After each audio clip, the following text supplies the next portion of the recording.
Good evening, ladies and gentlemen. Welcome here to race number 11 of the fourth season of the Dark Horse Racing League, presented by Troy Lee Designs. As here today, we are at the Canadian Tire Motorsports Park, or as it's commonly known by its nickname, Mosport, as it plays host to the ninth to last race of the season, closing in on that championship weekend at the Indianapolis Motor Speedway. Third road course stint on the season here, just north of the United States. I'm Seth Cole alongside Scott Rankin as qualifying is underway. Last week, Scott, we saw Henry Bennett pick up his second win on the season, but it is Robert Maleska III who comes into this race as your current points leader. Bear in mind, though, in the past two road course races, Maleska is 0 for 2. Does he snap the road course curse today? He's been there and thereabouts in both of the road course races. I don't think he's necessarily the fastest guy on road courses. Something else that I think gets overlooked a lot is that Henry Bennett actually does setups for these cars for one of the setup providers, which is PDS. So for road courses, this is the guy that you kind of want to go to, and we've seen that from him. We've seen, out and out pace. I'm just having a look through the qualifying settings as well. Have a look at Rick Ravon. He's right there. He's within a tenth of Henry Bennett. We've got a new name in the field, which is David Cook is right up there as well. So ultimately, Maleska, I'm not seeing exceedingly quick pace from him yet. And I think there's every chance that he doesn't walk away from here as the series leader. We've got some information on that new driver, Cook, which we'll be letting you know during the course of this broadcast. Right now, Henry Bennett, who ended up winning the first road course race on the season at Road America, right now sits at the top of the board. Matt Wagner still sits on pit road with about 2.5 seconds left. Gale Brooks, wow, hard hit there into the wall. That was just off of turn 3. And now it looks like Dylan Moskowitz as well as Gale Brooks, they're heading out onto the racetrack. Matt Wagner, who is still yet to get onto the racetrack, he won the other road course race at Watkins Glen earlier on this year. Yeah, Wagner's being quick on the road courses as well, and talking to him, he was obviously quite upset that he wasn't able to get things done over the last few weeks and whatnot as well. So ultimately, if we're looking at drivers who have got along a lot to do, Wagner's one of the guys that I've sort of got picked out. Why? I think he's had probably one of the most underrated seasons in memory for him, and he's not happy with it. And when you can tell that a driver's unhappy with it, you hear little bits of frustration in their voice. Wagner's dealing with it actually quite well. I was chatting to him after the race last week, and he said, "Oh, look, I mean, it's just not coming together for me. It's not where I want it to be." But he's still positive. Like, the guy's, he clearly understands that he's just in a trough of bad luck, and he's gonna make it happen. Like, I'm backing Wagner in eventually. I don't think we're quite there yet, but eventually he's gonna get there. And that's the thing about Matt Wagner. He's gonna keep punching away until he gets it done. And he's still within striking distance as well, as mentioned, including tonight, 9 more races left on the season. He's only 37 points back, 5th in the standings.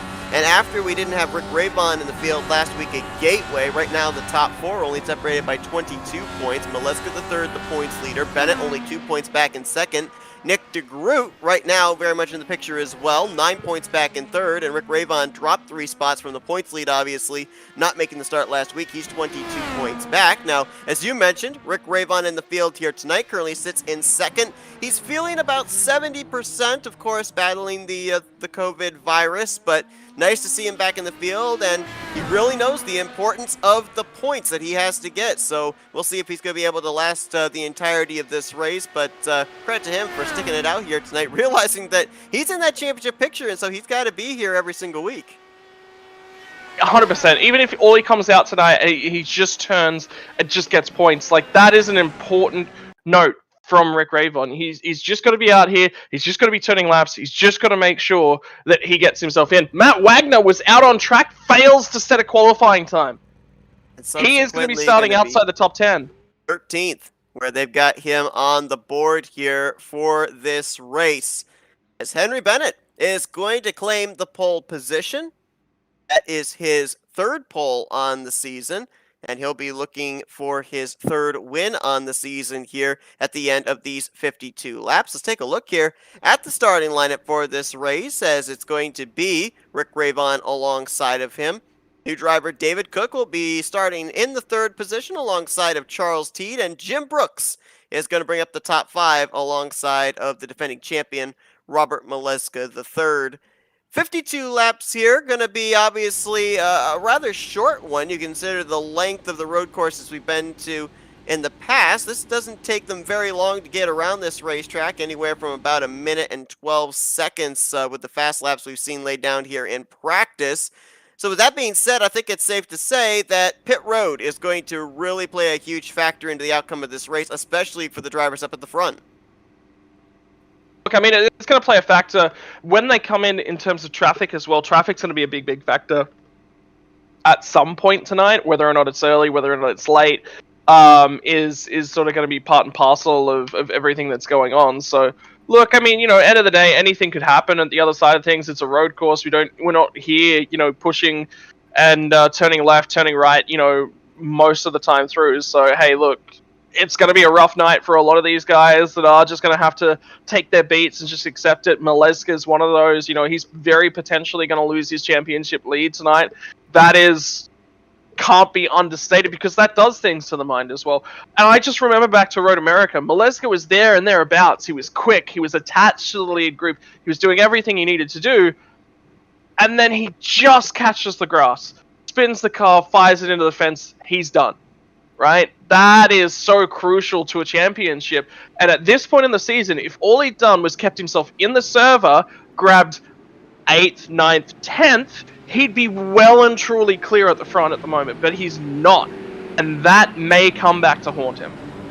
Much like Watkins Glen, which has a right-hander as his first corner here at Mosport, the inside line is driver's right. And so Henry Bennett will be on the right side of this grid to have the preferred line going into turn one when the green flag drops. Let's highlight real quick David Cook driving that number 24. Kitty corner to his teammate. He is a teammate and friend to Rick Ravon, and so he is making his first start on the season, as we have clearly seen here in qualifying, as noticed him in practice as well.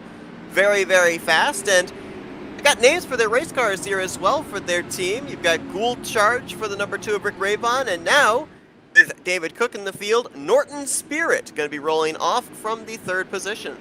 Cool Charge, Norton Spirit. I'm going to refer that. I like those guys. Ravon's just got that personality, so I hope that that Cook is much the same. And I mean, look at the cars. They're so similar.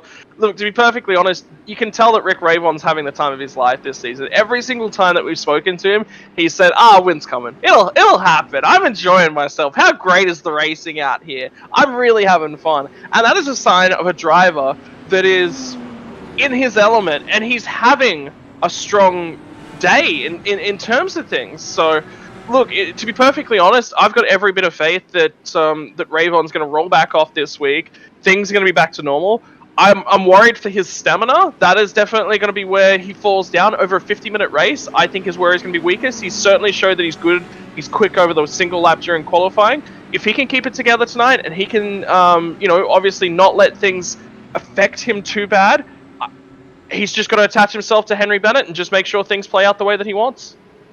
18 drivers going to take the green flag here tonight at the Canadian Tire Motorsports Park. And also got to bear in mind, being a road course, these drivers do have the 10 available push-to-passes during the course of this race. It'll be interesting to follow that, see who saves them for the end, see who uses them early, especially with the fact that it's very unlikely with a road course that we're going to see a full course yellow bunch of these drivers back up. Green flag in the air. Let's go racing at Mosport. Have a look at the flow of this track. Look, to be perfectly honest, Seth, this is the first of a time on iRacing and in general that I've actually been to this circuit, so I'm learning along with these drivers. From my first assumptions, it's a fast-flowing circuit. It allows drivers the options to drop. It allows drivers the options to make some overtakes. It's got some long apex corners, you can see down there on the screen right now. They flick it back down to the left. One of the best part about racing circuits is the undulation, the up, down, all around. Make sure you get onto the throttle nice and cleanly, consistently. You've got to balance the car here. From the early indications that I've seen of it, it's very much a driver's track. You can't just show up here and just expect to do well. You've got to look after your stuff. You've got to look after your car. You've got to be smooth, and you've got to be consistent for the entire race. And there's going to be a lot of drivers that struggle here tonight. Yeah, the first half of the course is downhill, second half is uphill, so a lot of elevation changes here, and you saw them go through what's going to be the trickiest corner of this race, and that is Moss Corner. Let's actually take a lap around here, courtesy of Henry Bennett, the race leader, as he's going to head on down here into turn 2 and 2A. That's Clayton Corner. Takes the right-hand turn in Quebec Corner, turn 3. We'll take the uphill in one of the faster sections before you get to the heaviest braking zone. This is turn 4, heading up here to 5A, 5B, and 5C. You know it's an important corner when they split up into 3. This is Moss Corner. See a lot of wheel hopping in this particular area of the track. Then the longest straight here, the Mario Andretti straight. You're going to see these guys reaching the braking zone up here into turn 8 at almost 170, 175 miles per hour, having to bring it way down to nearly 120, 110 as they make the right-hander into the S's. Turn 9, heading into White's Corner, the final turn 10, and then turn for home to the start-finish line.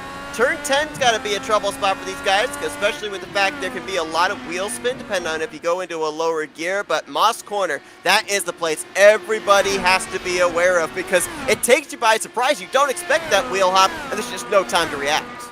Yeah, look, to be perfectly honest, Seth, there's a lot of places around this track.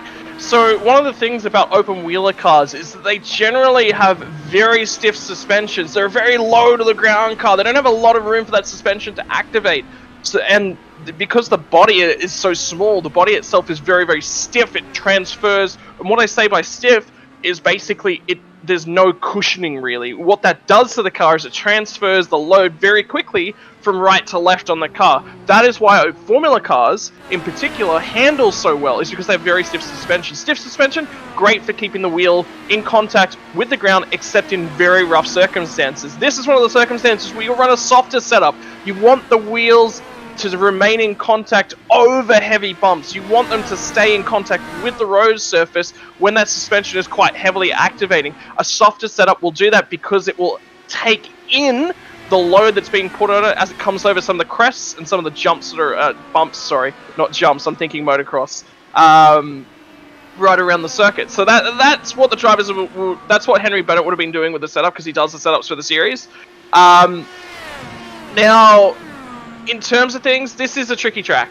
No two ways around it, and it's going to take patience on that throttle. You can't just get back to the throttle as quickly, as aggressively as you really want to. Have a look at Rick Raybon. He's attaching himself to the rear bumper here of Henry Bennett. They've both got to be so patient getting back to the throttle, coming down to this long straight, but it's so important to get to the throttle early. Raybon has to make sure in that sort of a situation, he's not just stabbing at the throttle. That'll light up the rear tires, around he goes, race over.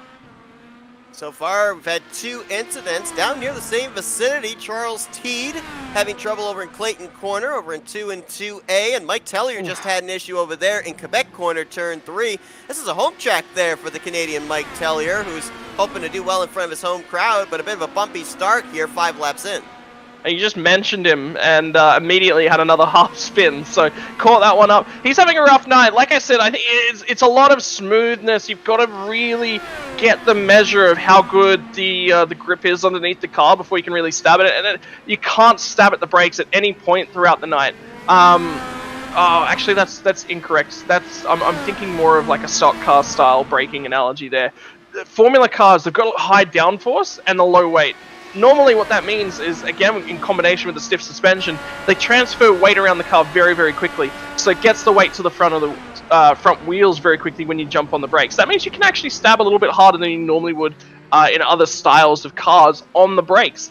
With a GT, Tellier once again, taking the curbing. That's a car parked on the outside of the course. That's again Quebec Corner. We also saw Moss Corner claim Gary Corley just moments ago. Yeah, so with a high downforce configuration and lower weight as well is very important, and a stiffer body, transfers the weight very quickly. You can actually, generally the braking pattern for these style of cars is heavy initial input and then bleeding off as you get lower into the speed. Whereas a GT car, something that's a little bit heavier, has a softer general overall layout and transfers the weight a little bit slower, and there's more weight to transfer. That initial pressure will be a little bit lighter, and then you'll bleed onto it as you get deeper into the braking zone. That weight's transferred over the front of the car. So that's just different ways that different styles of cars will handle the braking. And then of course you've got NASCAR, which what's a brake? I know exactly. That's the question that I ask myself most of the time too, and doesn't even have to be a stock car.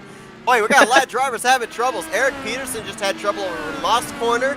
We saw Gail Brooks coming to pit road. AJ Hobson had an issue over in Clayton Corner. And I see the 40 of Jim Herrick sitting on pit road. He had an issue take place just moments ago. Let's see if we can find out what happened to him. Oh, wow, that's way off the course there. I believe that's heading down into Clayton Corner. That car just never turned into the left-hand turn, too. Hard into the tire barriers. It was a rough run, unfortunately, for him. That's just, it's difficult. Oh, my word. Just got around Rick Raybon, so move him to second. Trying to make their way around Mike Tellier. That's Bennett just ahead. There's the 24 going on by the 97 as they make their way down the Mario Andretti straightaway. And Cook is now the one on the attack of Henry Bennett for the top position. I'm wondering whether or not Rayvon's had an accident, because he's a long way. He was right underneath Henry Bennett's rear bumper just before, rear wing. He was right attached to that rear axle, so I'd say something's happened to good old Rick Rayvon. That or might be saving his stuff potentially here. Notice the 24 was long way closing back. in. Said, all right, you go ahead. Look, I mean, if it was gradual and we're seeing it from early on in the race, I'd go with you there, Seth, but...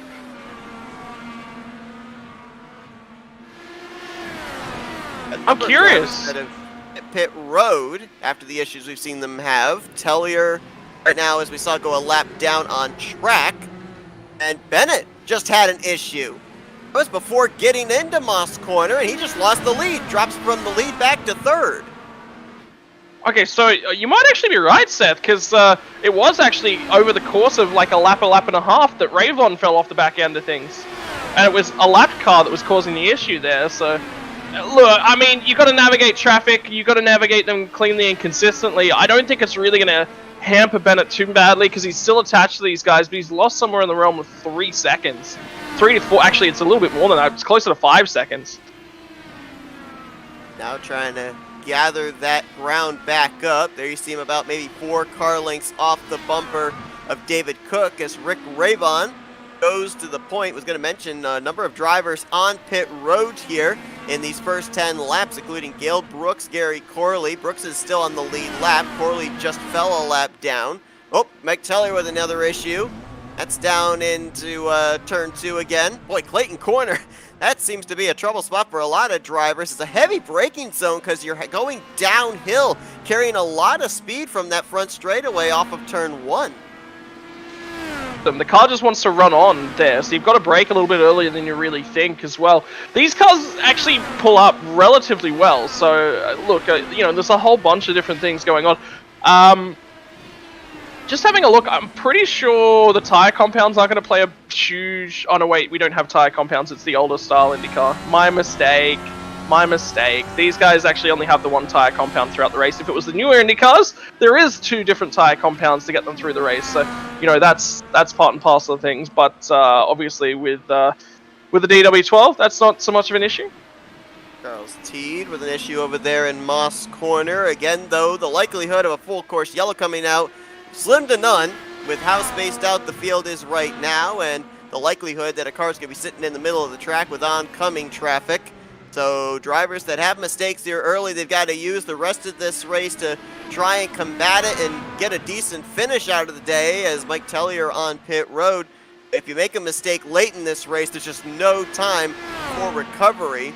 I'll see if I can quickly here be able to get the rest of the drivers. Nope, Jeff Heisong with an issue. That was, I believe, over in Quebec Corner, turn 3 for him. So drop him back to the 10th position. But Jimmy Drynan, Charles Teed, AJ Hobson, Mike Tellier, Gale Brooks, Jim Herrick, all those drivers, they've already been to pit lane to repair damage sustained in the first 10 laps of this race. And that's not good for those guys as well. 52 laps is the distance. We're just over a fifth of the way through this one. So 20% of the race done, and those guys are already struggling. From their perspective, they've now got a responsibility. They've got to back everything down, take it a lot easier. Mistakes, here's what happens in a driver's mindset. Yes, you've got to be quick. You've definitely got to have that one-lap pace. Talking about one-lap pace, driver off the road, Rick Ravon. Able to save it there. Boy, Moss Corner has been an issue for quite a number of our front runners. Henry Bennett had an issue with it a few laps ago. Now Rick Ravon this lap. David Cook going to go to the point, leaving Bennett and Ravon to battle for the for the second position, I should say, down the Mario Andretti straightaway. Looks like Ravon's going to hold on to the spot for the time being. Oh, Tellier had a big lock up, a big bobble on the brakes there as well, just in front of our front runners. Ravon hangs onto it.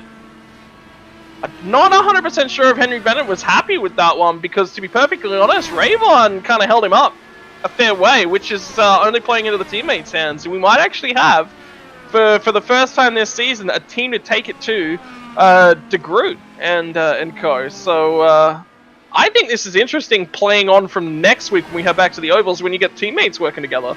Yeah, last year it was basically Twisted Trojan Motorsports versus Factory Back Motorsports for trips to victory lane. Now you got Rick Ravon and his buddy Cook, as Eric Peterson is coming to pit road. I saw him slowing on the telemetry. I believe this is a potentially regularly scheduled stop for him. He did have a spin earlier on, but I didn't see him sustain any damage from it. As he'll pull into his pit stall. Spin! It's Jim Herrick. He's backwards, I believe that was over in Quebec, actually, and he's going to just tow back to pit lane, so he's done. Jimmy Drynan with an issue. Oh! Almost collected up. I think that was Moskowitz coming into view. That was down in turn 3. Now he's going to be able to get the thing refired and continue on. Close call there. Moskowitz running in the 10th position. David Cook now has 2 seconds. Now almost 2.5 seconds back to Rick Ravon. I want to make one amendment there on Jimmy Drynan, though. I believe I named him as a driver that had been to pit lane for damage repair in the first 10 laps. He actually started this race from pit road. Actually, I'm not sure he did. Matt Wagner did. Matt Wagner started from pit road, and he's actually up to P8 at this point in time. Oh, big issue for AJ Hobson! Claps the curb, bounces the car back off onto the grass on the left-hand side, fires it off into the fence, and that is the nose cone that's missing, and if there is no fast repair left for him, that will be night over. He does have a fast repair available to him. That's a great point as well, that these drivers do have a little bit of a mulligan. They do have a fast repair available should they need it. Several drivers have used theirs that are still out on the racetrack, including Eric Peterson, Charles Teed, and Jimmy Drynan. Jim Herrick and Gale Brooks, they used theirs, ran into more issues. Those two are out of the race. They will finish 17th and 18th respectively here tonight. So 16 drivers still have to stick it out, and we haven't even really reached halfway. Right now we're almost reaching a third of the way through. We still got about 4 or 5 more laps before we even hit that point. There's a couple battles around the track that are starting to sort of fire up a little bit. Matt Wagner is closing in on Eric Shouse and Jim Brooks. This is going to be a battle. He was a little bit closer a couple laps ago, so I wonder if lap traffic might have gotten in the way there and caused something. But Jim Brooks and Eric Shouse have just been attached to each other for the battle for 6th position. This one's going to rage all night long, I feel. These guys are just sort of attached to each other. If you talk in terms of qualifying pace, there was less than half a second between these two guys, and qualifying pace does not equate to race pace. Race pace so different for these guys, especially now the cars are going to be a fair bit lighter with a lot less fuel on board. I mentioned the fact that Mosport has the right-hand turn 1, much like Watkins Glen, but there's only that's similar between those two tracks. Bear in mind, though, that Eric Shouse running in 7th, Matt Wagner running in 8th. The two of them have something in common. They've both won at Watkins Glen. Wagner this season and Shouse last season. Well, that battle will rage. No, I'm sorry. Shouse did not win Watkins Glen last season. He was up front, ran out of fuel at Watkins Glen. He ended up winning at Pocono later on that year. Okay, there you go. So fix yourself up. Cover yourself Performed well at Watkins Glen. Let's call it that way. Just saw Shouse swing around Jim Brooks, so move him up to the 6th position. Look right there, like maybe Jim Brooks realized that the 72 was a little bit faster. Oh, look out, Matt Wagner! Car slow in front of him. I believe that might have been... I think it was both Jim Brooks and Eric Shouse, because Wagner's now sliced his way through both of them. He was 3 seconds off the back of these guys, and now he's in front. Not sure who that car was that was slow in front. Might have been the 7 of Gary Corley, actually, that had spun out in front of them, but fortunately was pointed the right direction, so they were able to get around him safely. But you're right. There's so much happening Matt Wagner on this taking track. advantage of that, moving up to the 6th position. And bear in mind, Matt Wagner, you point this out here at the top of the broadcast, did not get to set a qualifying lap. Started this race all the way back from 13th. Off in the background, Eric Shouse just ran wide at turn 2. Clayton caught the grass. I think he's managed to save it and pull it up. He's going to not lose any positions on track. He will remain in the 8th position, but lose a lot of time to Jim Brooks, who he was battling for that 7th spot. And now Brooks, oh, actually, he's just slowing going through Moss Corner. Saw a huge decrease in speed. Oh, we got in trouble. Rick Ravon on pit road. No. Wow. Cook on Is pit that road as scheduled? well. That might be scheduled, though. That might be scheduled. Boy, I know how to hype up pit stops. My goodness. Made that sound like it was the big one at Moss Sport. It was the big one. It was Rick Ravon coming to pit road. That's Another a big car one. behind them. That, Yeah, that's scheduled. Yeah, David Cook's in as well, and Nick DeGroot, so that's scheduled, 100% scheduled. So Bennett, once he got caught up behind those guys, definitely fuel saving. He's gone that extra lap. Will that play itself out? 17 laps here was the mileage on fuel. That gets us to lap 34. From there, another 18 laps will get them home. So they've got to run an 18-lap stint at some point tonight to make it a 2-stopper. Otherwise, it's going to be a splash and dash on that 3rd stop. Jim Brooks is in this lap. Eric Shouse is in this lap as well. It's going to move Jeff Hysong up into the 7th position for the time being. As Bennett, Maleska, and Wagner are your top 3. And now here comes Bennett to pit road. Oh, man! Really had to get on the brakes for Dylan Moskowitz, who is coming to pit road just in front of him. Yeah, that's that's a tough one. Look, it's been a tough night, like, all things considered, for a lot of the drivers here, and now Ravon and Cook are just going head-to-head. Maleska's made it that extra lap as well. That is going to be important for those guys. So, look, to be perfectly honest, I think Ravon and Cook, they're going to be a little bit stranded on fuel. The other side of that coin is they can push a lot harder. If they know that they're stranded in terms of the fuel numbers, they're just going to go for it. They've got to clear out as much time as they possibly can back to Henry Bennett. The pit lane transition time for a full stop, 27 seconds for pretty much the entire field here. They've got to make sure these 2 guys out in front, I'm probably targeting somewhere in the realm of 15 to 18 seconds. If they can get that far ahead, then that extra stop's not going to mean too much. They'll be right there in terms of overall pace. Hysong making his first pit stop of the day. As you saw the transition for the race lead there through turn 1 with Bennett coming off pit road. Rick Ravon goes back to the point. He's got David Cook all over him, though, for that position. And there you see Bennett back there. Now, if we look at our telemetry right now, looks pretty even amongst the top 3 of the amount of time spent on pit lane, amount of time spent in their pit box. Not a lot of time lost, not a lot of time gained. I think this big gap you're seeing was the fact that what we don't see on our telemetry, but what we saw on our screen, was how slow Henry Bennett had to be on the access road, getting onto pit lane, having to wait for that car in front of him of Dylan Moskowitz. I mean, that's going to be a huge factor, and I mean, it's played out to the point of 1.5 seconds to David Cook ahead. Cook's made a little bit of a mistake on this lap, has opened up the gap now to Rick Ravon. It's out to nearly a second, but it's still close, and we've seen Ravon right here at Moss Corner struggling quite heavily, particularly with getting the car pulled up for 5A. That is going to be a huge factor as this night progresses. He's made mistakes there, and that is a big braking zone. Not really an overtaking opportunity, but if you show enough of a nose down there, it can force the car to have a bubble, and he made that move on Henry Bennett. He got aggressive with him down there. So ultimately, I'm expecting Henry Bennett to return the serve at some point and just show the nose at an awkward location, and Ravon's going to have to respect that. After the first round of green flag pit stops, 10 drivers are on the lead lap, with Rick Ravon showing the way.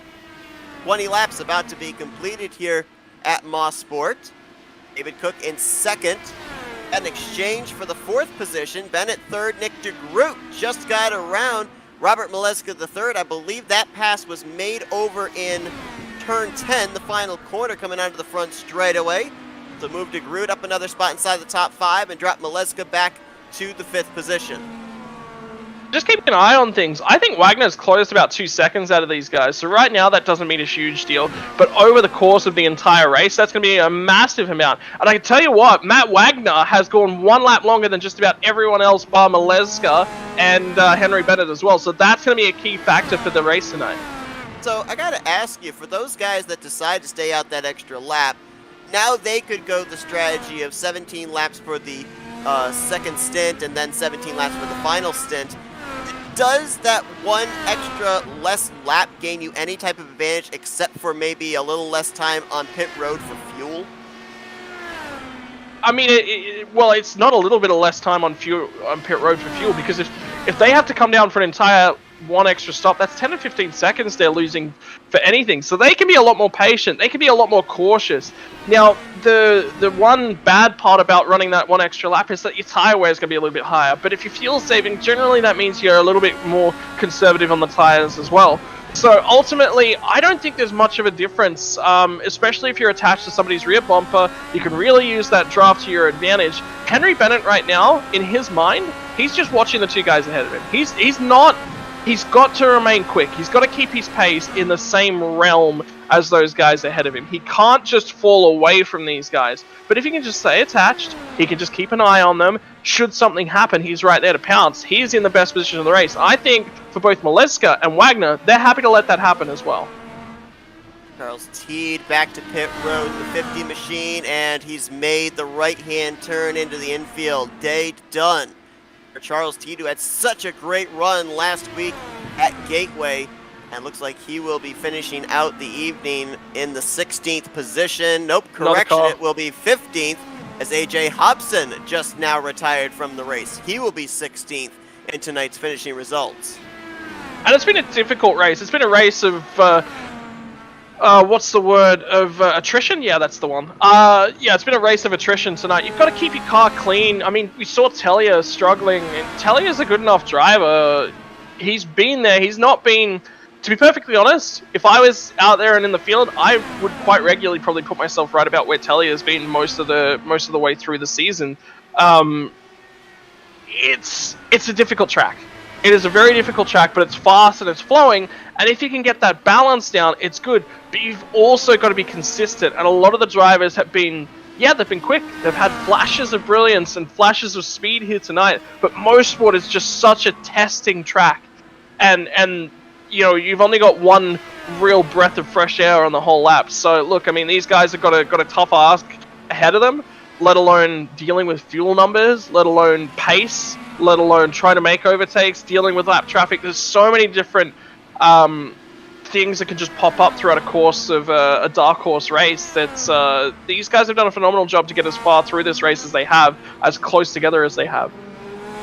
These drivers still have about 13 to 14 laps before they even have to think about coming back to pit road. Rick Raybon continues to show the way. He picked up his first win under the Dark Horse banner back at Pocono, looking for his second win of the season and first at a road course, as he's got David Cook, his teammate, right behind him in that second position. Another 2.8 seconds back to the third place Henry Bennett. We're going to step aside for a quick commercial break as you'll watch this battle for the race lead. You're not going to miss a thing as we're going FRN side by side. Welcome, race fans. This is Paul Page, the voice of IndyCar.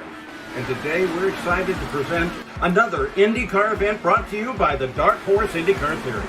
From the Unzers to Mears, Foyt, and Andretti, now it's Corley, Peterson, Davies, Gardner, and Team. You can expect high speeds, incredible wheel-to-wheel action, and intense drama that you can only get in an IndyCar. So sit back and enjoy your favorite drivers from all over the world take the track. Dark Horse IndyCar drivers, start your engine.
Welcome, race fans. This is Paul Page, the voice of IndyCar. And today we're excited to present another IndyCar event brought to you by the Dark Horse IndyCar Series. From the Unzers to Mears, Foyt, and Andretti, now it's Corley, Peterson, Davies, Gardner, and team.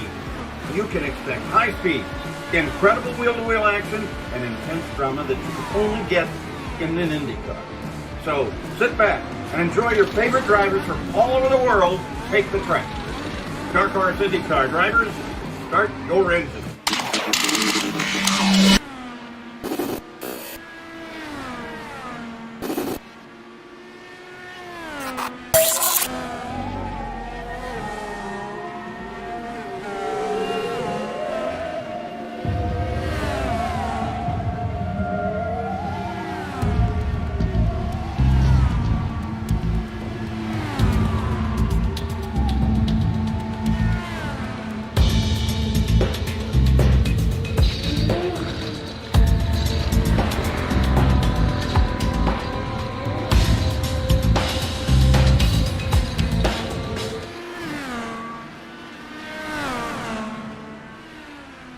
Crossing the line, 26 laps completed here at the Canadian Tire Motorsports Park for the Dark Horse Racing Series presented by Troy Lee Designs. Rick Ravon continues to lead, but you saw there on our FRN side-by-side, drivers up inside the top 5 having issues. Nick DeGroot spins it around over in Moss Corner and gets nailed by Robert Maleska III. Maleska had to come to pit road. He's used his fast repair, drops back to 7th. Matt Wagner just now passing DeGroot, who's come to pit road. He's cracked up into the top 5, up to the 4th spot. Nick DeGroot's just come back down to pit road. So something's wrong again with Nick DeGroot. I don't know whether he didn't just go back out or something's happened again. This is his first pit stop since the contact we saw over there in Moss Corner. He did not come to pit road when Maleska did. So Maleska came straight down. Maleska's now going to be 8 seconds clear. So I think Nick DeGroot was trying to get himself into some sort of pit window that he's targeting, but like they were both within they'd have to stop again to make it home from there. So that kind of rules them out. What you're seeing, where they are out on track right now, is going to be about their finishing position, minus any time that they can make up to cars around them. Jim Brooks has now also moved up into the top 5, now running in 5th place. One thing I've been keeping an eye on here as well, I remember back at the Road America road course as well as at Watkins Glen, we saw a number of drivers use up a lot of their push to passes in the first half of the race. Well, we are over the halfway threshold and drivers have been a little bit more conservative with their push to passes here today. Most that have been used up of the drivers that are still running, 3 have been used up by Jeff Hyson, but most of the drivers up here inside of the top 8, 9, they've used at most 2, and some of them even have all 10 still left, including our top 2. Surprising from Ravon and David Cook as well. Henry Bennett, I'm curious. I'm going to say 1, that he's burned 1. He burned 2, actually. Burned 2? That's surprising. Actually, well, here's the thing, too. He burned one of them in the first 2 laps. I'm not sure if he was trying to get away from he was. Rick Ravon or not, but he burned one of his up really early. That's just him just saying, hey, I need to have a look at whether or not I can force these guys to respond. He learned very, very quickly that they just did not want to respond. And then there's been a couple of times throughout the race as well, whereby he's been surrounded by other cars. He's just needed to sort of clear out a little bit. So I'm not surprised that he's burned, more than 1. But I'm really, I understand why he burned 1 on the first lap, but that's not what I would have done. But hey, look, Henry Bennett's a much better driver than I am, so maybe I need to learn something from that. Bennett right there, currently running 2.2 seconds off of Rick Ravon, and about 2.3 seconds now. It's now 2.2 seconds from him to David Cook. Now, we're seeing the 24 running behind the 2. Both of these guys teammates, and obviously right now I think David Cook just comfortable where he is, but at what point at a road course do the teammates then become competitors, realizing the checkered flag's on the line? Is it after we finish that second and final round of pit stops? Is there a certain laps to go mark where somebody decides, all right, now time to make my move? Or do you wait until that final lap? Is there enough time to make the move here at Canadian Tire? I mean, it depends on a couple things. First and foremost, are you on the same strategy? With them pitting in the first round of stops at the same time, yes, they are. Therefore, it's sort of a little bit more patient. Yes, I'm the kind of guy that I'm always waiting until after the last pit stop, unless you're holding me up. And it's pretty clear that David Cook and Rick Ravon, they're not holding each other up. They're not really putting any pressure on each other as well. They're working together as teammates because right now it's about get yourself in range of that line. We talk about it every single week here at Dark Horse Racing Series. That it's about making sure that you get yourself to the end is in sight, and then you sort of push on a little bit. Then you're sort of pushing to these guys. The guy that's done this the best throughout the field so far has been actually Robert Mileska III. He's made sure that he's saved enough fuel to get home. Henry Bennett, talked about him a couple times tonight. He's just watching these guys. He's happy. He wants these guys to fight. He wants these guys to try and send moves on each other. And he's just going to sit there in the background and just watch them. So the best thing that both of these guys, for both of their races, can do is just let this happen as it currently is. If Cook, all of a sudden something happens to Ravon, and Ravon falls immediately back in behind Cook will lead it away. They'll just let that happen again. They can't fight each other yet. There will come a moment, whether or not it's now. And the other side of the coin is this is David Cook's first week in the series as well. So whether or not there might even be team orders to try and help Rick Ravon get back to the point of things could happen as well. Well, the last 2 times around, Henry Bennett has been about a 10th faster and the top 2. Gap has now been closed down to 2 seconds even between himself and Rick Ravon, and he's been putting together faster laps and faster, more consistent laps. Let's see about this time by. This time by, he was 3/10 quicker than David Cook and a 10th quicker than Rick Ravon, nearly ran a 103 flat. So what that says as well is that he's reached the maximum amount of fuel saving that he needs to reach. So from here on out to the end of this stint, him fuel saving doesn't get him another lap worth out of the tank. And with only a couple laps here to the second round of pit stops, that's smart. He's now hit his margins. Now he's closing in because he just wants to apply a little bit of pressure to the rear end of these guys to see what happens. You always want to test the waters. You want to warm them up a little bit. You want to make sure that they're aware that, hey, I'm here, I'm coming, you better watch out. So out there on the left side of your screen with our ticker, Robert Mileska III picking up a spot on Jim Brooks. So he's now back up into the top 5 in the 5th position. He's got about 12.5 seconds, though, before he can get up to 4th place Matt Wagner, who right now is dealing with a bit of traffic. That was Eric Peterson just behind. I believe that's Jimmy Drynan's 99 just up ahead. And we've had a lead change. Rick Ravon's coming to pit road, actually, in the 2, so a bit of split strategy now between the teammates this time. And this is slightly earlier than we expected to see drivers on pit road, Scott. This is important. This is important. So a couple things that could be happening here. Rick Ravon has managed to find a gap within traffic out on the track, which means that where he feeds back out here is very important. He feeds back out right next to Jimmy Drynan, so that doesn't work out for his strategy play. Drynan will very quickly get out of the way here, and then all of a sudden Rick Ravon's got a clean track. He can run as hard and fast as he can. Ravon has recognized, hey, I'm not getting to the end here. I'm compromising both of our strategies. Let's both not fight, but fight at the same time is exactly what this is. Rick Ravon is going to put the hammer down, and he does not want Henry Bennett to be able to see where he is and be able to respond. Here comes David Cook to pit road. Also a lap machine behind him. I believe that's Gary Corley coming into pit lane. Actually, he was just ahead of him was Gary Corley. Henry Bennett now going to get the race lead. If we're kind of throwing out some numbers here, looking back to the first round of green flag pit stops, the furthest a driver made it on that run was 19 laps. So Rick Ravon would have to probably try and save a lap here on this final stint. It's more than a lap. He's nowhere near in the realm of possibility in my mind. I don't think he can make this. It's too far. It's too much. And they don't have the margin between the two of them over Henry Bennett. This is Henry Bennett's race to win from here. I think these other guys, they've just thrown it away. And is this deja vu? Because remember back 2 weeks ago to Auto Club, we ended up having Rick Ravon give up the trip to pit road, the opportunity to take on that fuel to get track position, and in the end, near the end of that race, it ended up biting him. A different scenario, because that's on the caution, right? I mean, Rayvon was on a different pit strategy at that point in time, and things were playing out slightly differently. I think Rayvon's committed here he just cannot make it work, so he's automatically just locked himself into the alternative strategy. Now, if there's a caution here, which, again, very, very unlikely to happen to get a full course caution at this stage, gets to get out of jail free card.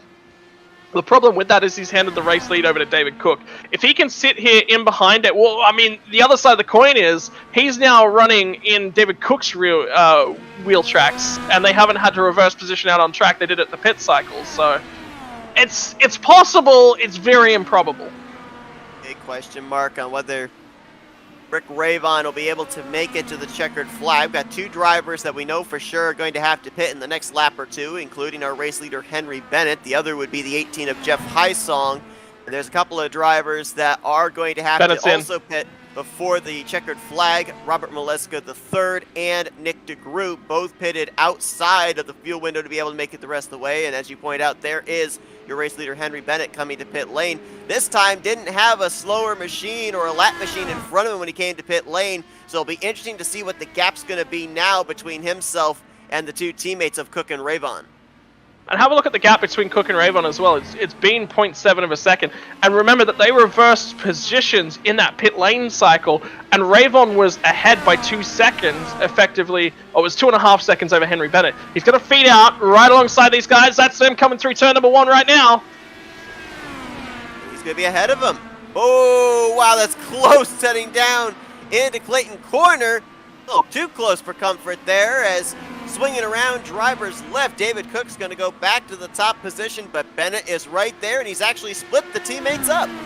Yeah, this is good for Bennett as well. It means he's sitting right in the middle of them. He can interrupt Rayvon. He's in Rayvon's sort of field of view. This is very, very smart from Henry Bennett, just by letting one of them to go. Don't let both of them go. It wouldn't surprise me. I think Rayvon's going to burn a push to pass. Yeah, there he goes. Definitely a push to pass there, I think. And indeed he did, as he's now used 2 push to passes since we last updated. David Cook still has all 10, and Henry Bennett now is left with 6. A couple of guys that have really been using up their push to passes here on this second stint. Maleska III is now down to 3 push to passes, and Matt Wagner has used up a couple in the last few laps. He's now down to 5, so guys feeling that maybe it's the closest they're going to be around the competition, and using them at this point in time, saving just a few for the latter stages of this race. As we watch this battle here amongst the top 3, only separated by less than a second and a half. I want to remind you all that our starting grid and finishing results here tonight brought to you by LMCgear.com, your one-stop shop for all your motorcycle, camping, and backpacking needs. Specializing in camping gear that is ultra lightweight and compact, making it perfect for carrying on your motorcycle or in a backpack. And they also carry all the motorcycle accessories you need to get your gear safely down the road. Check out lightweight motorcycle campinggear.com today. And for all the Dark Horse fans, be sure that you use the promo code Dark Horse 10. That's DARKHORSE 10 to be able to get 10% off of any order. That's LMCgear.com. Appreciate them sponsoring the starting lineup and starting grid and the finishing results, that is, for this race. As a bit of traffic here ahead for the race leaders to deal with. That's Eric Shouse, who at this point in time is 8th, last car on the lead lap. Now he's 8th, first car 1 lap down. Yep, and have a look at the pace from both Henry Bennett and Rick Rayvon. Both of them have started to fall a little bit off David Cook. Cook is one of the best guys situated in terms of fuel. Yeah, he needs to save a little bit, but he's pushing hard right now. I'm wondering, car's going to go around! Henry Bennett's going to arrive on the scene! That's Shouse! They've both managed to dodge that one. Really good driving by both Eric Shouse to keep it locked down on the outside there, and Henry Bennett to dodge the car spinning as well. So, look, a couple things to talk about in terms of strategy right now. Yes, Henry Bennett pitted on lap 35, coming to lap 36. So I think he's good. I think he's saved more than enough fuel. That's like a 16-lap run, 16, 17-lap run, which is what we've said that he can do all night long. He's good. He's clean to the end. The 2 guys ahead of him, they have got to put the hammer down. They're nowhere near in the realm of fuel conservation. They've got to go for it. And for my liking, if you have a look at Henry Bennett, he's only 3 seconds off of this battle. He's still way too close. This race is Henry Bennett's to lose at this point in time. Maleska the third just left behind the pit road. That's a regularly scheduled stop for him. Dylan Moskowitz just lost it in front of Henry Bennett. I don't know what's happening right now, but Henry Bennett, every time he comes up in a lap car, they've all of a sudden just seem to no longer be able to hang on to the thing. That was, I believe, over in Dylan turn Moskowitz. 3. Over in Was, Quebec yep. corner. And you gotta wonder, how is that affecting Henry Bennett's lap times then? Because I would assume he's having to bail out of the throttle, make sure he doesn't run into that spinning car in case they come back in front of him. And that's losing him time to these top two, which I know he would love to be up here pressuring these guys not to be able to save fuel. Well, I mean, they can't, right? They know that they can't. Bennett knows that these guys can't save enough fuel. It's not even a question mark, which is why you've actually seen Rayvon and David Cook reverse their positions at this point in time. It's because Cook has an option to go to the end. Rayvon does not. So Rayvon has to bail out. Rayvon got past, and he's nearly a second distant. Immediately put the hammer down. He's got to go for it. The pace has come up, which is why you've seen Henry Bennett start to really close back in. But then at the same time, Henry Bennett's actually not losing time to Rick Rayvon. He's just closing in very aggressively on David Cook. Let's crunch the numbers here a little bit. I believe the target number that you said of a driver coming to pit road and leaving pit road somewhere around 34 seconds that they would lose. If things stay the way they are, let's say Rayvon can't make it on what he's got in the tank. If he comes to pit road, he's going to drop back at least to the 4th position, maybe to 5th, depending on where Robert Maleska the third would be at the time. Right now, he's hovering around 34 seconds behind the race leader. It's going to be a little bit less than that. It's going to be somewhere around the 20-second to 25-second mark. So he's going to pop back out safely into that gap. But he's also pushing on. David Cook's got a responsibility here for Rick Rayvon. He's got to hold Bennett up because this is actually a fight for the effective race lead once Rayvon's pit strategy has sort of finished itself off. And I have a feeling that Rayvon right now is punching through those push-to-passes like you wouldn't believe as well. Also remember that Henry Bennett not only looking for his 3rd win on the season and 2nd at a road course this year, but also eyeing the big picture of taking the points lead into next week at the Milwaukee Mile. Came into this race only 2 points behind Maleska the third, and right now running 2 positions ahead of the 91.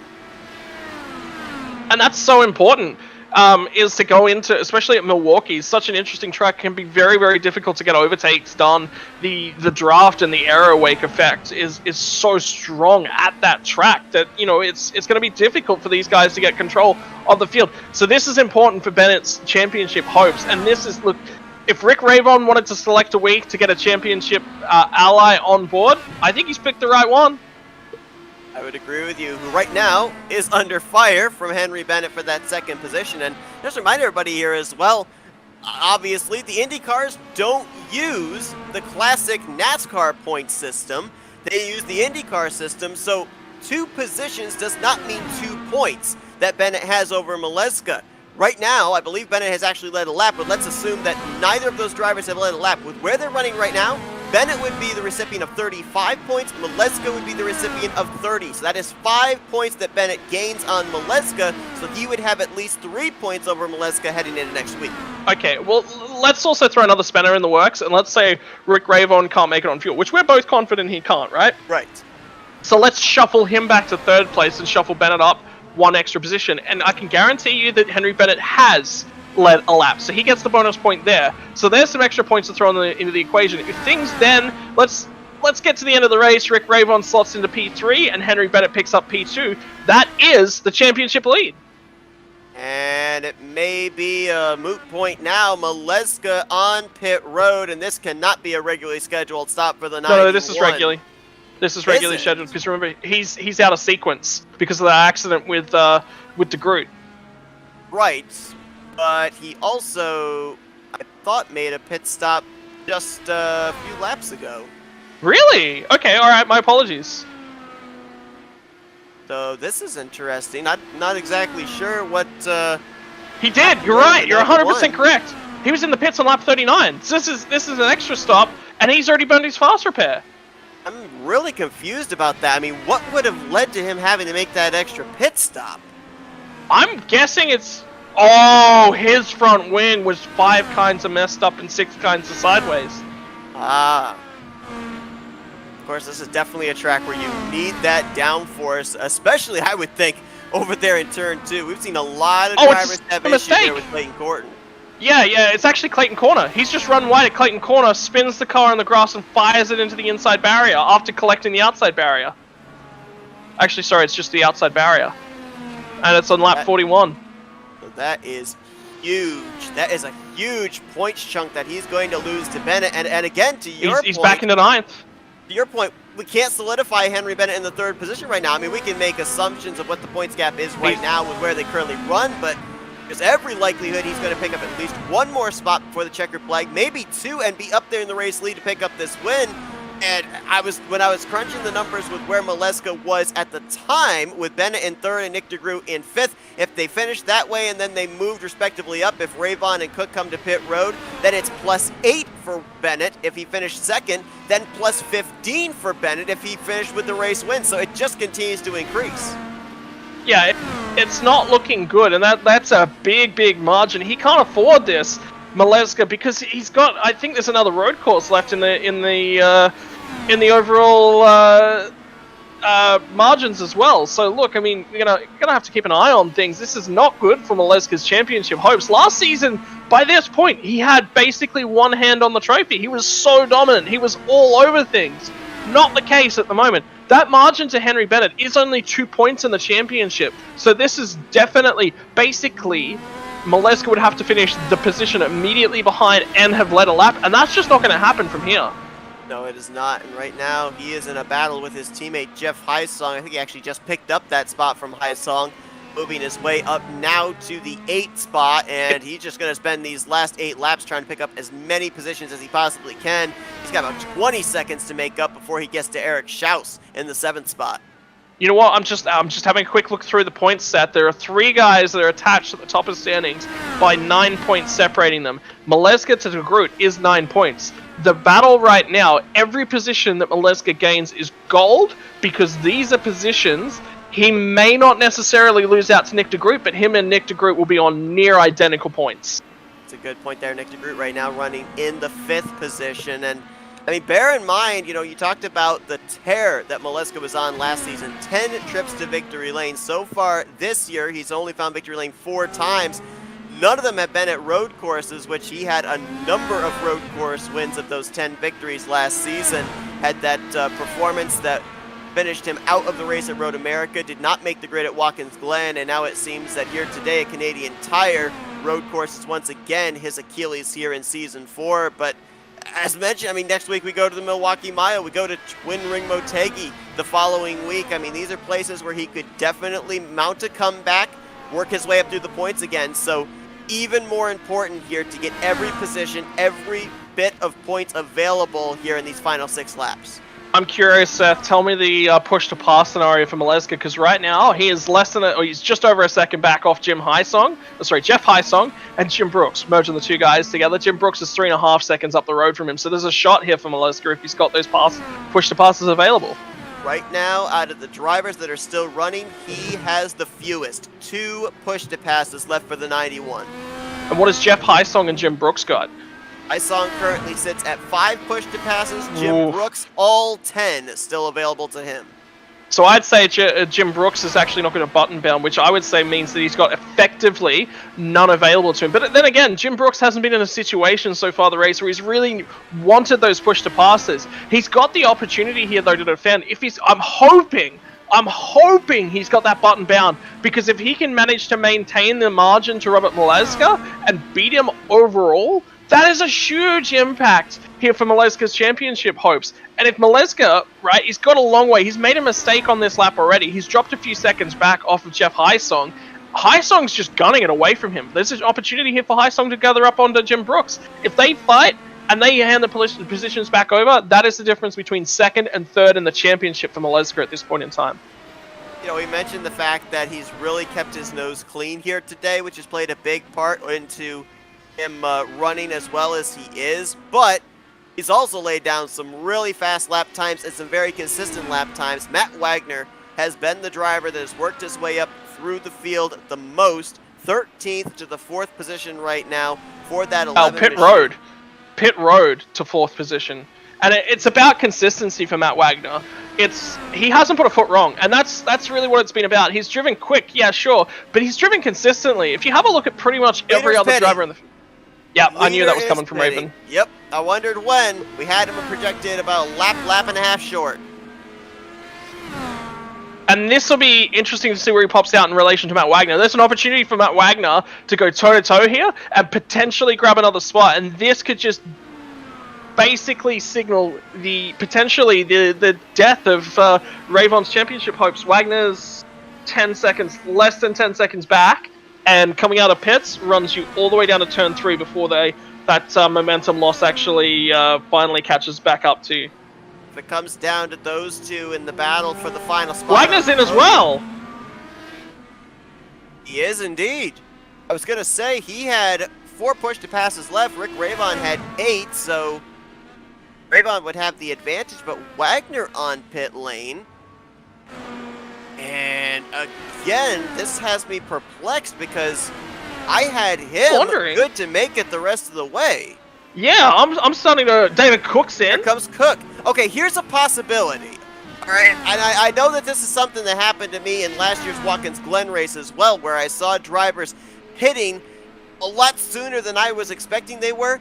At Watkins Glen, we saw drivers be able to stretch it pretty far in the early stages. That's because they had the benefit of draft. Later on in the race, because they had no draft, the pit window actually got smaller in terms of the number of laps they could run. Is that what we're seeing here? That all these guys are running out there with no draft, nobody to be able to create a slipstream for them. That's taking and using up a lot more fuel, and what we were originally thinking was the fuel window of 17 to 19 laps early on has shrunk to maybe 13, 14, 15 laps that they can make it. I play devil's advocate. I want to say yes.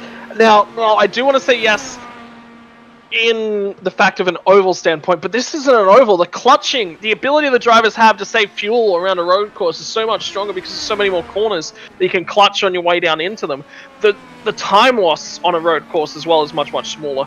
And it means a lot less with longer lap times. Like at what stage do we do just over a minute lap times? I think it's about Pocono's the only one, and you're on the gas for so long at Pocono that again, it's not a huge margin that you can really save fuel. So look, I think Bennett might be the only one that can make it home out of these guys, and ultimately Wagner might not be as dead in the water as I thought. De Groot's only 10 seconds back distant off of him, and importantly, Maleska has lost time. Maleska has lost a boatload of time to Hysong and Brooks.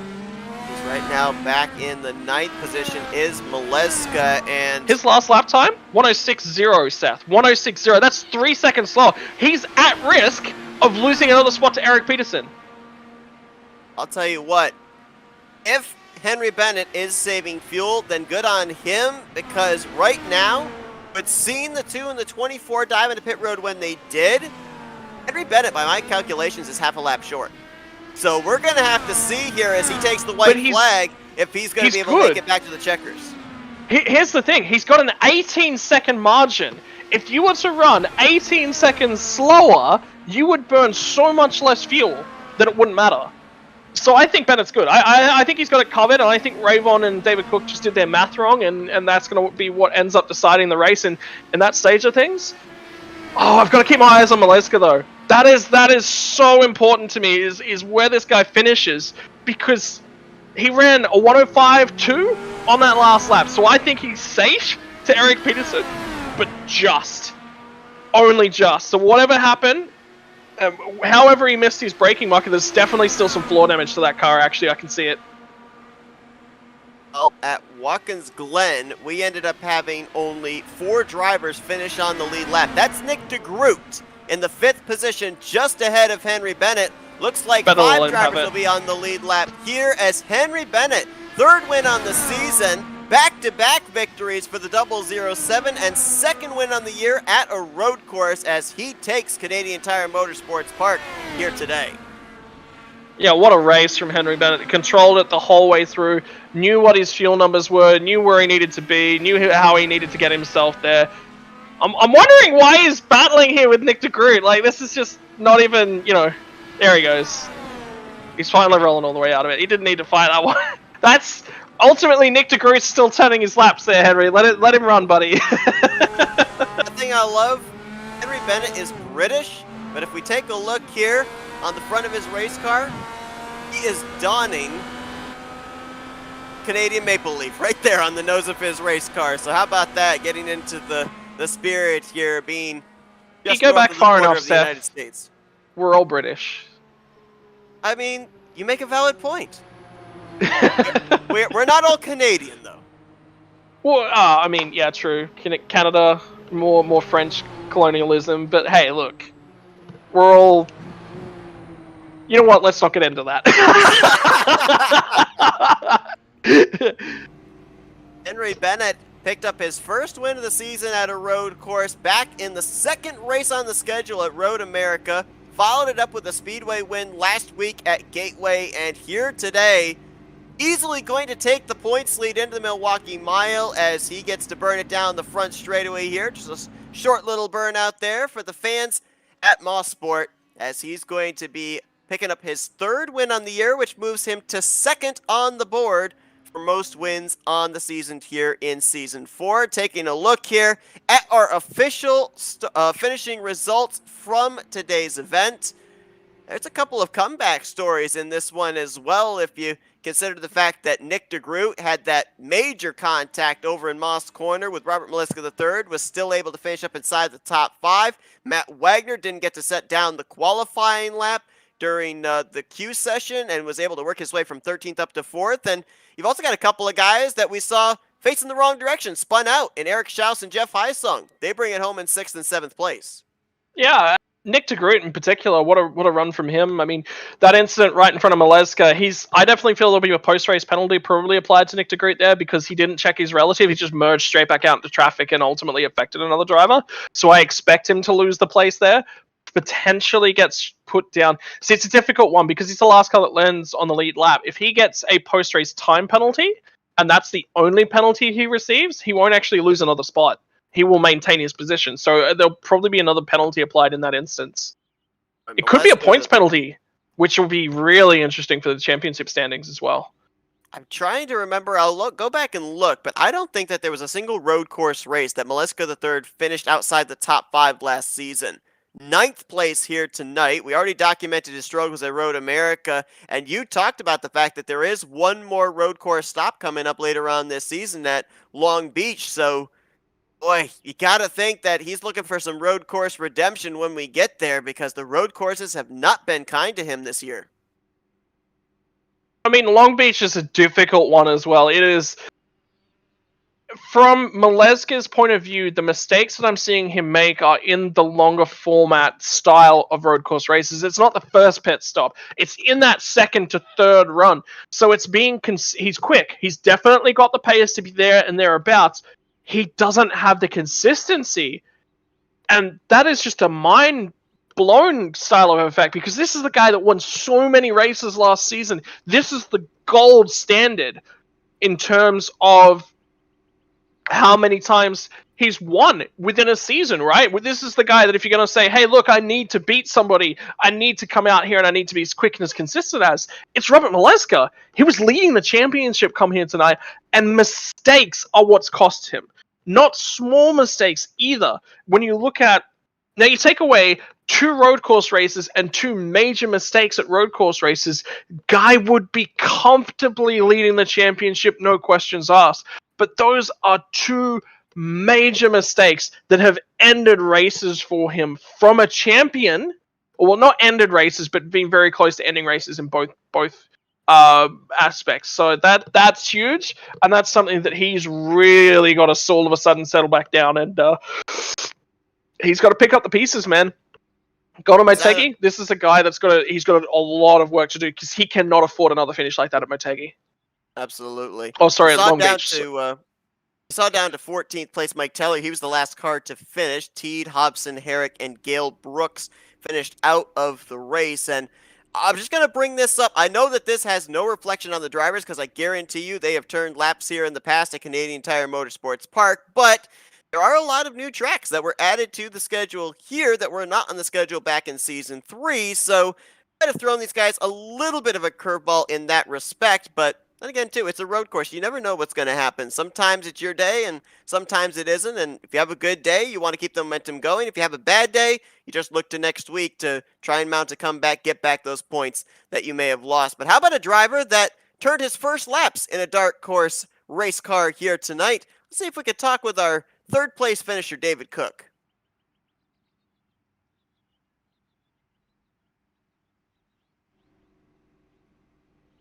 Hey, David, Scott and Seth up here in the FRM booth. You got us? Hey guys, I got you. Man, a great run for you here today in your debut. Got to be out in front, lead some laps, stayed up inside the top 3 all day long. But, man, we thought that everybody looked like they were going with the 17-lap strategy and maybe stretch it 18 laps on one of those stints to be able to make it the rest of the way. Seemed like that pit window got shorter, though, and you and your teammate not able to make it to the checkered flag on fuel. I mean, what was going on there in terms of that strategy? Was there just a miscalculation, or what, did you think that there was no way somebody could do it on 2 stops? Yeah, we just got the calculation wrong. I think early on when we saw him back off, I think we probably should have followed what he was doing, but I think we wanted to try to stretch it out a little longer. And unfortunately, it didn't really go our way. I was able to get one more lap good to Rick. But he just beat me on speed there and got into second, and he had an awesome run. What's the mindset between you two working together as teammates coming into this? Obviously, Rick Ravon does actually have championship hopes.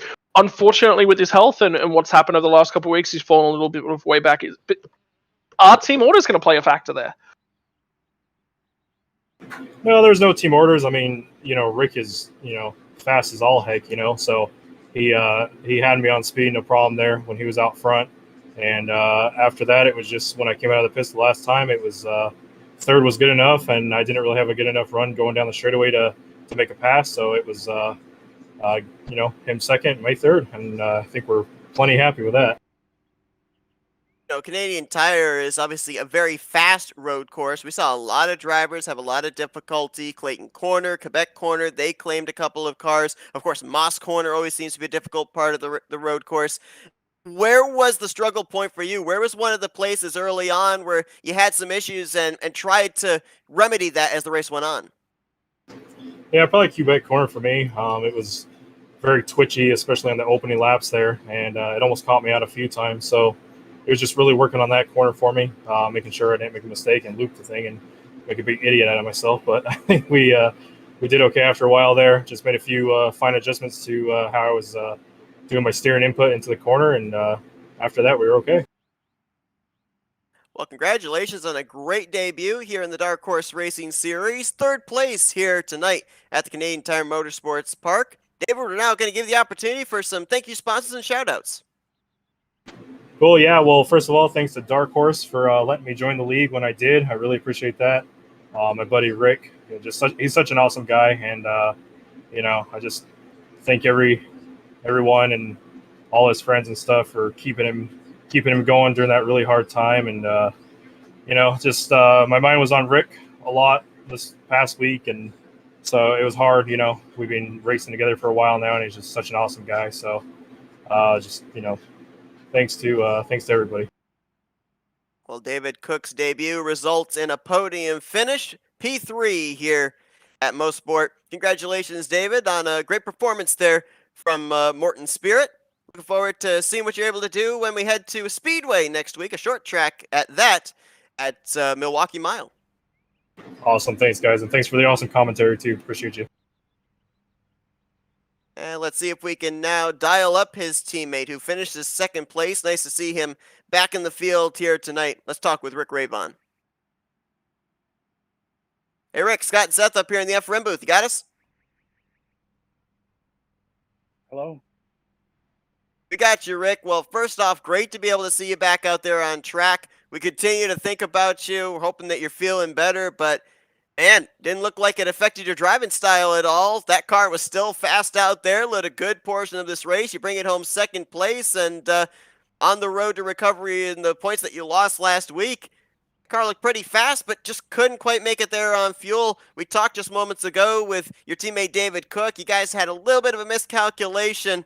If you'd been able to be on the same strategy as the 007, you think you could have held him off there for that checkered flag?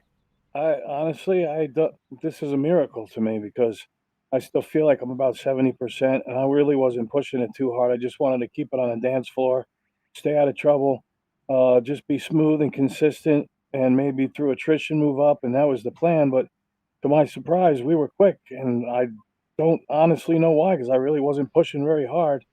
And it was it was just wonderful to have Dave Cook out there. He's a great guy, my new teammate with our pretty identical cars almost. He's got the black, I got the blue. I was so proud to see him out there running, out in front and second, third, and the top three all day. It was just such a great day for the team. So happy to be back. I needed this so bad. I was watching the race last week from the hospital, and I was listening to you guys commentate, and I'm watching everybody that Gateway is usually a really good track for me, and I was very disappointed because I figured we had a top three in us, at least, if not maybe a win. You never know. But they're so good and they're so quick here, and it was really hard to watch from the hospital.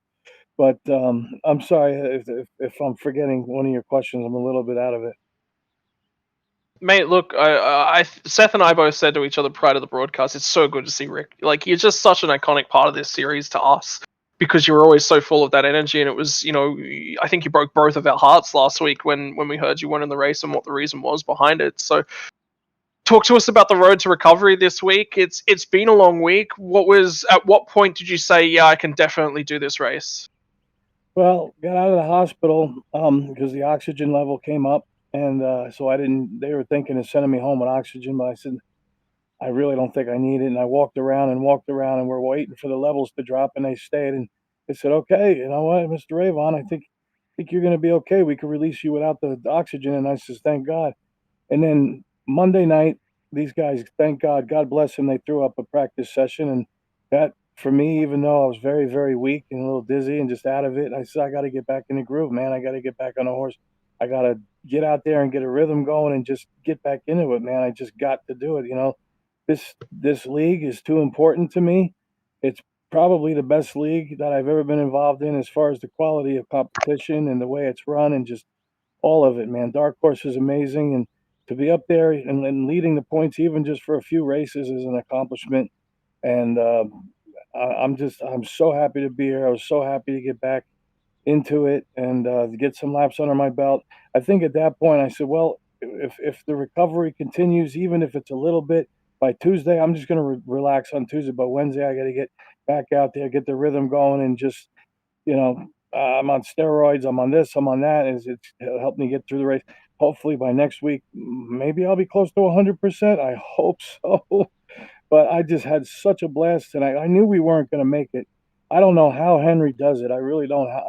I got to watch his in car and how he stretches it and stretches it. We don't have the option to turn the boost back or anything like that to help us. So it's short shifting and it's clutching and stuff like that. And he stayed out 2 or 3 laps more than us. And I said, wow, I don't know how he does it. It's just, he's amazing. That was a fantastic job. 2 in a row for Bennett. I watched him last week. That was an amazing win. So proud of that guy. Handsome Henry Bennett, I call him. And, he came back from adversity last week. Very, very impressive. It's good to see him get his 2 in a row. But man, we're still in pursuit for that championship. I'm just hoping for the best. Absolutely. Well, I'll tell you what, if the performance tonight was at 70%, the rest of the field better watch out when you're back at 100%. We certainly hope it's going to be next week when we head to the Milwaukee Mile. Rick, we're now going to give you the opportunity for some thank you sponsors and shout outs. Eric Peterson, thank you. Charles Teed, thank you. Gail Brooks, thank you. Henry Bennett, thank you. Trying to think of the rest of these guys. Dylan, there's so many guys who were giving me well wishes and saying, we're praying for you, Rick. We're thinking of you. Come back soon. And I'll tell you what, honest to God, in the hospital, literally brought me to a little bit of tears because the support and the encouragement and the prayers was everything that I needed from this group.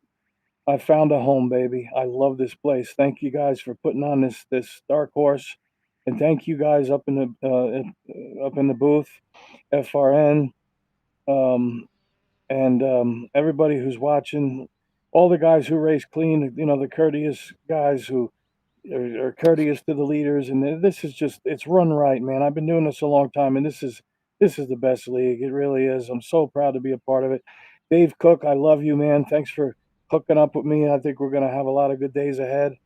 And last but not least, the Lord Jesus. I love Jesus with all my heart, soul, mind, and breath.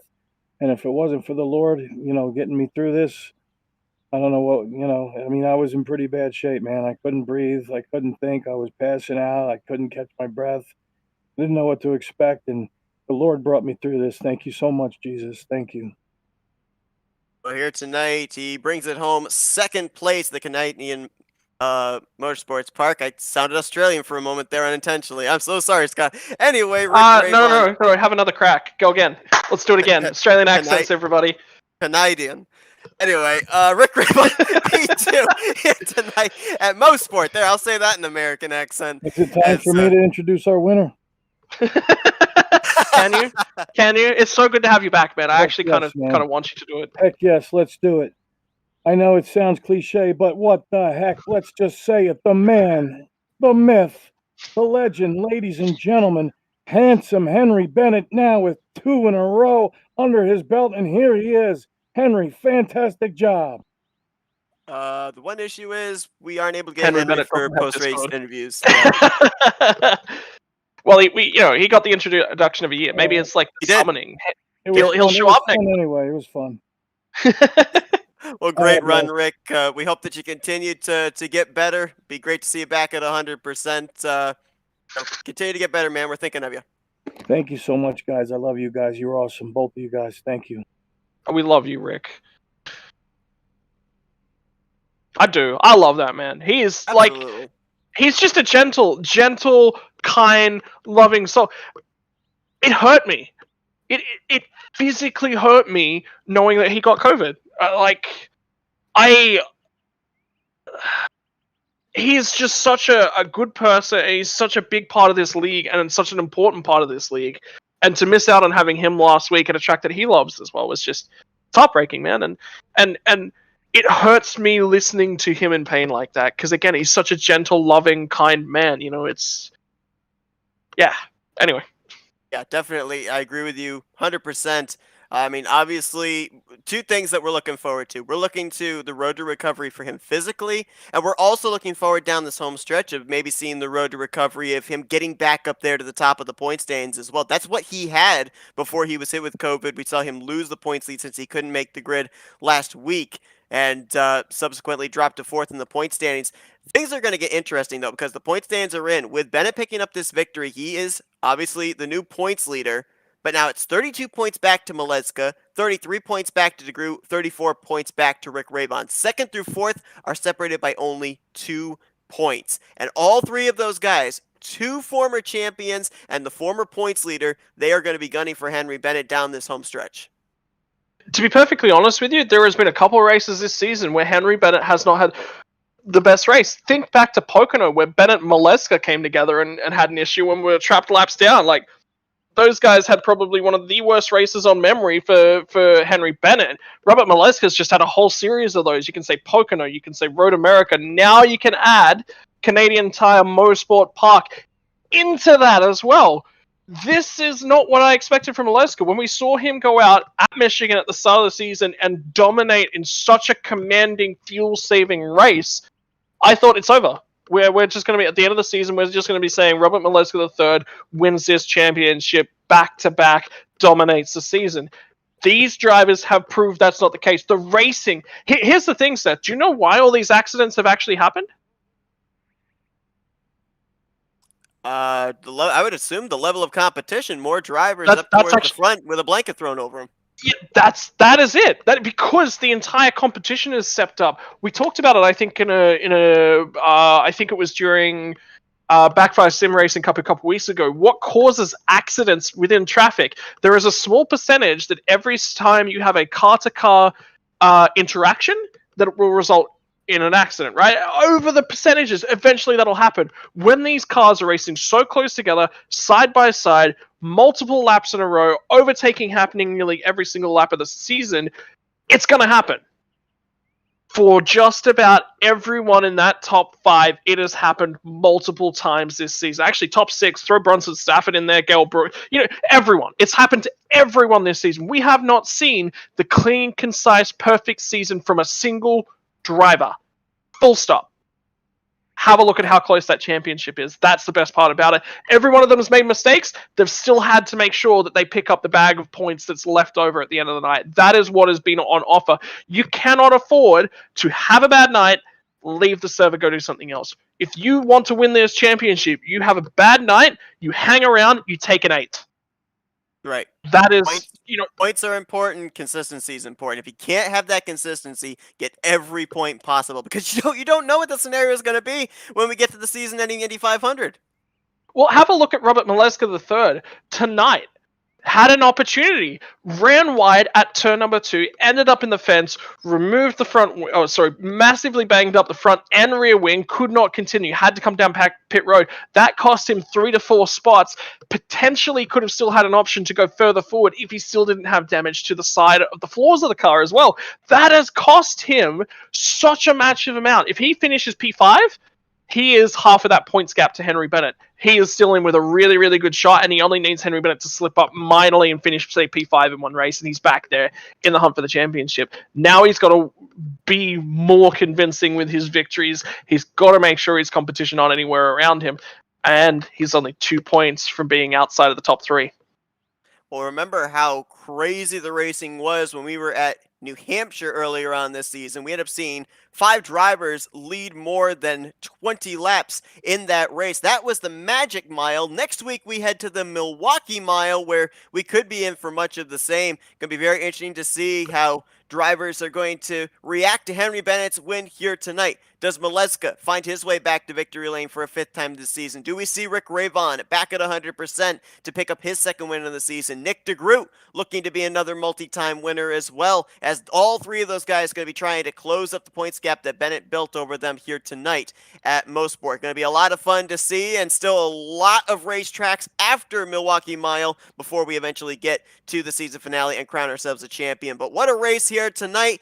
3rd of our 4 road course stints here on the schedule. 1 more remains. Bennett so far is 2 for 3 in the road courses, picking up win number 3 on the season. Scott, it's been a great one here tonight in Canada. Appreciate you joining me in the booth. Oh, mate, are you kidding? I'm back here every week. Staple me. It's like point standing, staple Scott Rankin to the bottom of it, because I'm going to be commentating every week. The racing's been so fantastic. Yet again, a road course. Give it to me, baby. A terrific one here tonight. Looking forward to seeing what Long Beach, the final road course stop, will have on the table, as that's just a couple of races prior to the season finale. But again, next week, we're going to be at the Milwaukee Miles. We continue on the schedule here for the Dark Horse Racing Series. Appreciate everybody who joined us here tonight. Hope you guys enjoyed our coverage. For Scott Rankin, I'm Seth Cole. You've been watching another broadcast courtesy of the Flatout Racing Network. This broadcast is the copyrighted work of Flatout Racing Network and may not be rebroadcast, retranslated, or used in any form without the express written consent of Flatout Racing Network and iRacing.com Motorsports Simulations. Flatout Racing Network would like to thank you for your support, and we hope you enjoyed tonight's broadcast.